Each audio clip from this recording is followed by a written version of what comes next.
Okay, so for this video, as you'll probably notice by the title of it, this is going to be my preview of boxing at the 2016 Olympic Games in Rio de Janeiro, Brazil.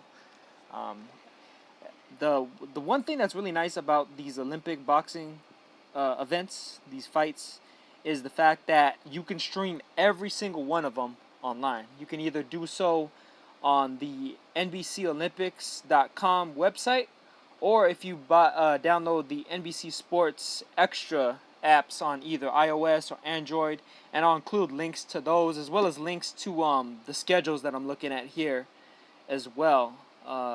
These Olympics kind of creeped up on me. For some reason, I had a feel. I thought that they weren't going to start for another week or so, but they actually start this weekend. Essentially, they have the opening ceremonies at the end of this week, and then of course the actual boxing events in particular start on Saturday, August 6th, and are running every single day, all the way through Sunday, August 21st. So of course, they start with the prelims, go all the way through the finals. One of the interesting things is the fact that they kind of stagger who exactly is fighting on which day. So for instance, on that very first day, Saturday, August 6th, they have the men's light flyweight prelims, the men's lightweight prelims. Light flyweight is 108 pounds. Lightweight prelims, which is 132 pounds, or about 132 pounds. It's in kilograms. The men's light heavyweight prelims, which is 178 pounds, and the men's heavyweight prelims, which is of course 200 pounds. Is basically the amateur version of cruiserweight. So that's basically how they do it. For instance, on the very first day of boxing in the Olympics, and then from there, they stagger different divisions on different days. Finally, with the last 3 days, basically the 19th, the 20th, and the 21st being the finals for each of the divisions. But basically, what I wanted to do here, and this video may wind up being a multi-series video, like 2-3 parts or something, depending on how long this thing goes, so that I'm able to kind of break it up and upload it the way I normally do without having any issues here. But yeah, that's pretty much the way I'm going to try to keep this. And I'm going to try to just do a rundown of all of the divisions, all the fighters in the different divisions, what country they're representing, and some guys in particular to look out for, as well as the basically the notable fighters in each division, the guys that look like they may get medals, whether it's gold, silver, or bronze. Of course, the way they do it is the guys that lose in the semifinals automatically get bronze. There's no losers bracket after that. And then, of course, in the finals, the winner obviously gets gold, and the loser of the final round gets silver. So, with all that said, I think I'm going to just kind of get into it right now. I'm going to go from the lowest weights up, and yeah, I'm just going to do it that way. So, at light flyweight, 49 kilograms, which is 108 pounds and change, we got Patrick Lourenço of Brazil. We got Paddy Barnes of Ireland. Got Liu Bin of China. Birjan Zakipov, I think is how you pronounce it, from Kazakhstan. Vasily Yegorov of Russia. Yohannis Aguilagos of Cuba. Simplice Fotsala of Cameroon. Matthias Amunyela of Namibia.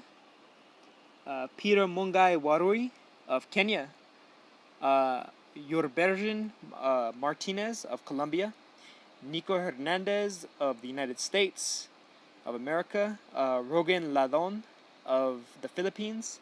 Hasanboy Dusmatov of Uzbekistan. And wow, this is a tough one. Gan Kuyagin Gan Erdain of Mongolia. Arthur Hovhannissian of Armenia. I wonder if he's related to any of the pro-Hovhannissians. I know there's a couple out there. Galal Yafai of Great Britain. Of course, little brother of Gamal and Kal Yafai, who are, I think Gamal is a super featherweight contender at the moment, and Kal is a super flyweight. not prospect, but contender. He's trying to get a title shot fairly soon, and Galal is their little brother. Manuel Capai of Italy, Samuel Carmona of España, Rufat Huseynov of, let's see, Azerbaijan, Carlos Oquipo rather, of Ecuador, Joselito Velasquez of Mexico, and Leandro Blanc of Argentina. So basically, these are the fighters at 49 kilograms, light flyweight, 108 pounds and change. Some of the notable names amongst these guys, probably one of the most notable names would be Paddy Barnes, represent Ireland. He got bronze in the 2008 Beijing Olympics, as well as not gold, but bronze as well in the 2012 London Olympics. Funny enough is he lost in the semifinals in both the 2008 and the 2012 Olympics to the same man, that being two-time gold medalist, the guy that won both Olympic golds in both of those games, Zhou Shiming. The one in China was a little bit more controversial, being that Zhou Shiming was in his home country, of course. But honestly, if you actually watch the fights, I think that the one in 2012 was actually a closer fight. I thought that Zhou kind of handled Paddy in the first Olympics, in the 2008 Olympics.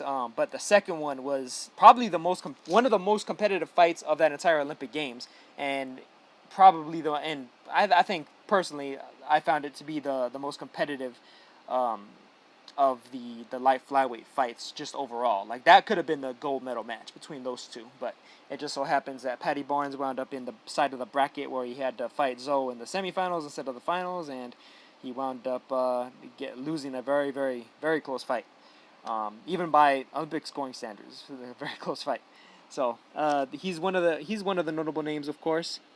Let me see here. I'm trying to find this guy's name. Again, Ioannis Argilagos of Cuba, of course, is a force to be reckoned with. He's a guy that. Oh yeah, by the way, speaking of Barnes, I forgot to mention that he's actually going to be the flag bearer for Ireland. So that's a nice thing for him to be able to cap off, representing his country, not just as an athlete, but as the flag bearer. It's pretty cool stuff. Ioannis Argilagos of Cuba, of course, is a very highly ranked fighter. Guy that a lot of people expect to medal.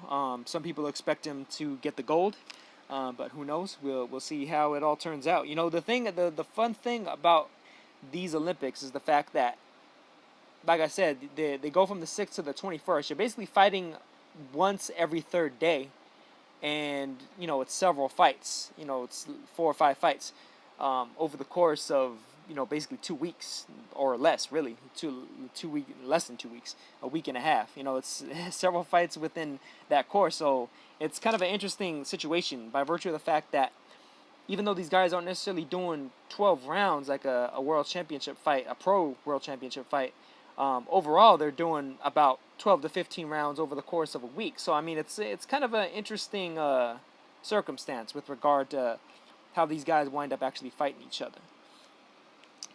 So, yeah, I mentioned Argilagos. He's another guy that's highly touted.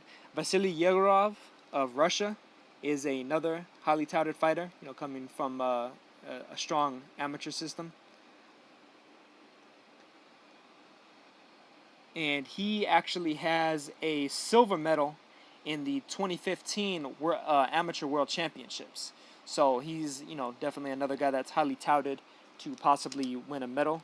And then